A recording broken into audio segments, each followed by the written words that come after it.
Hello, आता आपण बघूया विण दोघांतली ही तुटेनाचा एपिसोड रिव्ह्यू. कालच्या भागात आपण बघितलं आजी आणि समर इमोशनल होत असतात. अधिराच्या लग्नाबद्दल ते बोलत असतात. अधिरा सासरी निघून जाईल, एवढीशी होती अधिरा आणि आता किती मोठी झाली म्हणून समोर फार इमोशनल झालेला असतो. तेवढ्या तिथे अधिरा त्याने भॉक करते. तेव्हा समोर उठतो.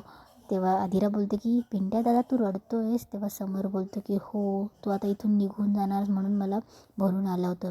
तेव्हा अधिरा बोलते दादा इथेच तर जाणार आहे ना मी. तेव्हा समोर बोलतो की नाही बाळा, खूप फरक आहे, पण तुझंही वागणं बघ, उगाचच इमोशनल झालो मी. तेव्हा अधिरा इमोशनल होते आणि बोलते की मी खूप मिस करणार तुम्हाला. तेव्हा ती समरच्या गळ्यात पडते. तेव्हा ते दोघं रडत असतात. तेव्हा समोर बोलतो नीट राहशील ना. आणि समर तिला सांगतो की 2 गोष्टी नेहमी लक्षात ठेवायच्या, शांतपणे ऐक. पहिला तो बोलतो की फिजिकल अब्यूज सहन नाही करायचं. तेव्हा अधिरा बोलते की पिंट्या दादा रोहन. तेव्हा समोर बोलतो की रोहन मला माहिती आहे चांगला मुलगा आहे, पण तरीही असं झालं. तेव्हा समोर बोलतो चुकून जर त्याने तुझ्यावरती हात उचललास. तेव्हा अधिरा बोलते की तू त्याचा हात तोडून टाकशील. तेव्हा समोर बोलतो ते तर तोडीलच मी, पण त्याच्या आधी तू मला फोन करायचा आणि आपलं सामान उचलून इथे आपल्या घरी परत रिटर्न यायचं. दुसरी गोष्ट सगळ्यांची प्रेमाने वागायचं, आदराने वागायचं, कोणाचाही अपमान होणार नाही असं वागायचं. प्रत्येकाला सेल्फ रिस्पेक्ट असतो अधिरा, म्हणून इम्पल्सिव्ह व्हायचं नाही. चुकून कोणी काही बोललं म्हणून पटकन रिॲक्ट नाही व्हायचं. आरीला कार्य नाही करायचं. आधी विचार करायचा समोरची व्यक्ती मला असं का म्हणाली असेल, माझं काही चुकलं का. तेव्हा अधिरा बोलते मी असं कधीच वागणार नाही. तेव्हा समोर बोलतो प्रॉमिस कर बाळा, प्रॉमिस कर, तुला सगळ्यांची जुळवून घ्यावं लागणार आहे. तुझ्या आयुष्यात खूप मोठा बदल होणार आहे, त्यामुळे तू मला प्रॉमिस कर आधी. तेव्हा समोर बोलतो वचन देतो हे सगळं पाळशील. तेव्हा अधिरा बोलते ओके. इकडे मल्लिकाची आई स्वानंदीला गाडीत घेऊन जात असते. इकडे अधिराची आई स्वानंदीला गाडीत घेऊन जात असते आणि ती अधिराबद्दल सांगत असते आमची अधिरा आहे ना लहानपणापासून खूप हट्टी.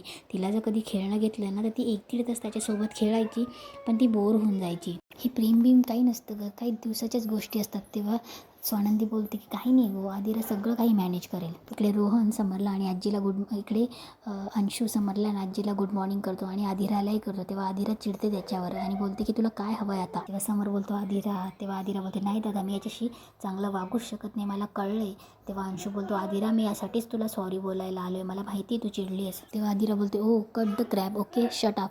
तेव्हा अंशू बोलतो मला माझी चूक कळली म्हणूनच मी तुला सॉरी बोलायला आलो आहे. तेव्हा अधिरा बोलतो तू लकी आहे की मी तुझं त्यावेळेस डोकं नाही फोडलं. तेव्हा समर बोलतो अधिरा. तेव्हा अंशू बोलतो की मी चुकीचं काय बोललो. तेव्हा अधिरा बोलतो तुझं सगळंच चुकीचं होतं, तुझा टोन चुकीचं होतं, तुझं बोलणं चुकीचं होतं, तुझं सगळं चुकीचं होतं. तेव्हा अंशू बोलतो मी चुकीचं काय बोललो, मी जे बोललो ते तर बरोबर तर आहे ना अधिरा. तेव्हा समर बोलतो अधिरा तो बरोबर बोलतोय. तेव्हा अधिरा बोलते नो पिंट्या दादा तू याचा टोन इथे खूप चुकीचा आहे. तिथे तू बघायला पाहिजे होतं हा काय बोलत होता, कसा बोलत होता आणि याचा टोन कसा होता, ते खूप ह्युमिलेटिंगली बोलत होता तो. तेव्हा अंशू असं मुद्दाम दाखवत असं समोर की मी किती पोलाइटली बोलतोय आणि अधिरा किती चिडचिड करून माझ्याशी बोलते. तेव्हा समर जोरात ओरडतो इनफ. तेव्हा समर चिडतो पहिले तर तुम्ही जी काही तुमची भांडणं आहे ना ती घरातल्या घरात करा, बाहेरच्या लोकांसमोर नाही. आपल्यात एक युनिट असलं पाहिजे, एकीकरण असलं पाहिजे. आणि तुमचं काय चाललं आहे, उगाच असं काहीतरी डोक्यात घालून बसू नका. वी आर फॅमिली, चला एकमेकांना सॉरी बोला. तेव्हा अधिरा बोलते मी का सॉरी म्हणू. तेव्हा समर बोलतो सॉरी म्हणजे तू सगळ्यांसमोर त्याच्या तोंडावरती पाणी उडवलंस, हे चुकीचं नव्हतं, तुझी रिॲक्शन चुकीची होती. तेव्हा अधिरा बोलते की ओके सॉरी. तेव्हा अंशू बोलतो की इट्स ओके अधिरा, मी पण सॉरी म्हणतो. इकडे अधिराची बहीण आली असते आणि बोलते की अधिरा या साड्या बघितल्या का. तेव्हा अधिरा बोलते की मला नाही बघायच्या. तर अंशूने माझं इतकं डोकं खराब केलं ना की मला इच्छा नाही आहे.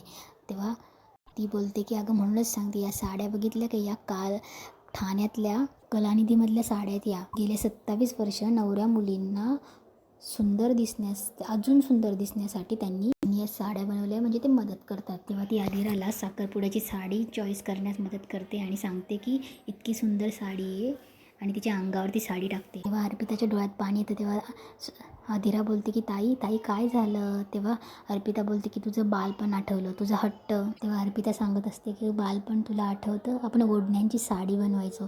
साडी ही फक्त स्त्रीचं सौंदर्य नाही आहे हां, ती स्त्रीच्या सौंदर्याची, शालीनतेची आणि आपल्या संस्कृतीची ओळख करून देते. तिच्या प्रत्येक पदरात स्त्रियांचं सौंदर्य खुलतं, जसं आता तुझं खुलून आले. आणि ती अधिराच्या पाठीमागे ब्लॅक टिका लावते. तेव्हा अधिरा बोलते ताई आज काय झालंय काय तुला, आज एकदम सिक्सरवर सिक्सर मारतीये. तेव्हा ती हसते आणि बोलते की अगं फक्त या साड्यांमुळे झाले, बघ ना पैठणी, चंद्रकोर, कोटा, नारायणी पेठ, बनारसी, बापरे 1 आहेत ग. आणि यावर तुला अजून काही हवं असेल ना तर तू माझ्याबरोबर कलानिधीमध्ये चल, वेडी होशील वेडी अगं. तेव्हा त्या दोघी मस्त साड्यांवरच गप्पा मारत असतात.